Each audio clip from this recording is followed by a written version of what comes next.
Yo, what's up guys, it's Jack from NerdOut and welcome to the Week 2 breakdown for the WBE. This week we're going against Sierra and the Toronto Maple Mews. Boy, do I have one hell of a team for you this week.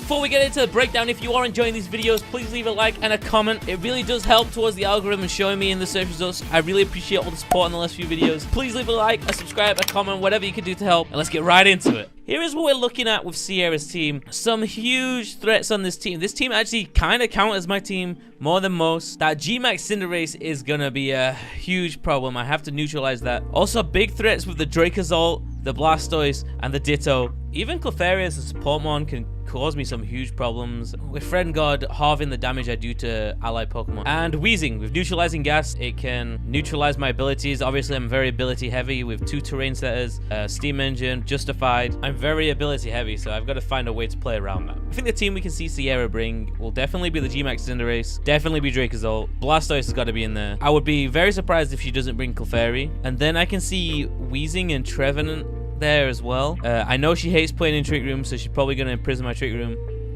And Wheezing, if she doesn't bring Wheezing, Colossal just runs through her team. Right, let's have a look at my team. First off, we're going to go with something simple. It's Eugene the Clawitzer. He's running Aqua Jet, Terrain Pulse, Water Pulse, and Helping Hand. He's got that Whack-On Berry. Obviously, the biggest threat to this thing is the Dracozolt, so we've got max HP, max defense, running the Whack-On Berry, so it can lift pretty much any move it throws at it, fire off a Terrain Pulse, get a Helping Hand off. But its main job is obviously to set up the Colossal. Next up, we have Dutch Oven the Colossal.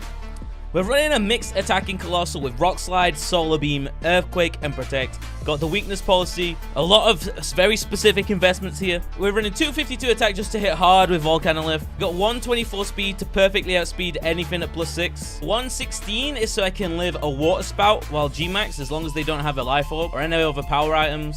And I can also live a Muddy Water no matter what. Decided that fire coverage wasn't really important on this Colossal, as it doesn't really hit anything that we can't hit already. We went for physical Vocalift, predicting the special defensive Clefairy and the Assault Fest Dracozolt. Solar Beam is on there to cover the Blastoise, and then Earthquake is on there to cover the Wheezing. Next, we have the old reliable Indeedee. We're running Expanding Force, Follow Me, Protect, and we made a last-minute switch to Helping Hand. It's got the Focus Sesh, so no matter what, I'm going to live a move, and it's going to pair up very nicely with my next Pokemon. Yet again, very specific investment in speed. It can perfectly outspeed the Blastoise by 2. No matter what, I always know I'm hitting first if I choose to go for Expanding Force. Maxed out the attack and then just put the rest into HP. Now here is the secret tech. We have Behemoth Rhapsody. Shout out to Nomi for that nickname. We are running Expanding Force, Flash Cannon, Trick, and Trick Room with a Choice Scarf.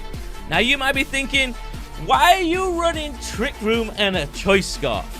Well, this is where the genius comes into it. A Choice Scarf isn't applied when you max. So the idea is, first turn, I'm going to lead Indeedee and Behemoth. Follow Me, Trick Room. I should 100% get the Trick Room off because of the Focus Sash on the Indeedee. Then I max the Behemoth turn 2. Fire off some max Mindstorms in Psychic Terrain. Fire off some max Steel Spikes to improve my defense if Cinderace is out. And they're going to have no idea that I have a Choice Scarf. Then turn 2, providing that they don't lead Cinderace, I can double Expanding Force, or I can trick my Choice Scarf onto her support lead, whether that be Wheezing or Clefairy. So the idea is, I play in Trick Room first turn, my next Pokemon is very supportive of that, and then the second turn, I either Psy Spam or cripple her support Pokemon with Trick. I did see her having to struggle last week against Randolph because he taunted the Clefairy, so I'm assuming she's going to put Dazzling Gleam or Moonblast on it this week.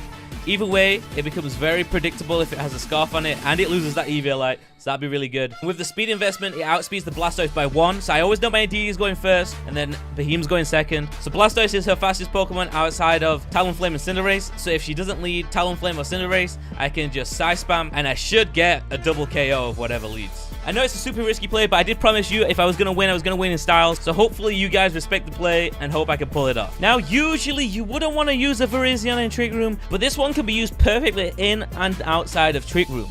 Outside of Trick Room, it can easily take down the Blastoise, and inside of Trick Room, it can easily take down the Cinderace. It's running Leaf Blade, Close Combat, Stone Edge, and Protect. We have a Life Orb on it, so Leaf Blade will one-shot the Blastoise, and Close Combat will one-shot a Steel or Dark type Cinderace. Just in case it decides to go Flying type, we have the Stone Edge that will also deal with the Talonflame in Trick Room if we need to.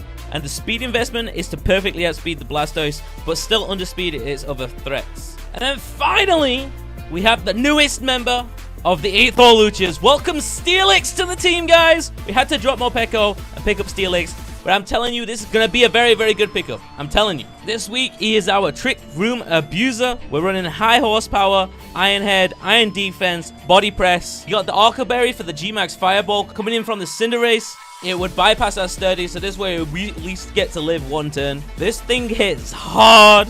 Completely shuts down the Dracozolt. Completely shuts down the Cinderace. We do have to watch out for Flamethrower on Weezing, but if she brings Sludge Bomb instead, it's not going to be a problem. It's also going to be very useful for taking down Clefairy. I don't think she'll be bringing Bishop, but it shuts down the Bishop as well. Shuts down the Talonflame. Can afford to take a burn, as we've got Body Press. As long as we can deal with the Blastoise in other ways, Steelix is going to be a very, very solid Pokemon for us this game. I think this team is very solid. We've got a few tricks up our sleeve. I'm really looking forward to playing week 2 of the WBE. If you did enjoy this video, please leave a like. Please leave a comment. It really does help you out in the algorithm. Show some love for the 8thHawluchas. And I'll see you on Sunday for the battle. Peace.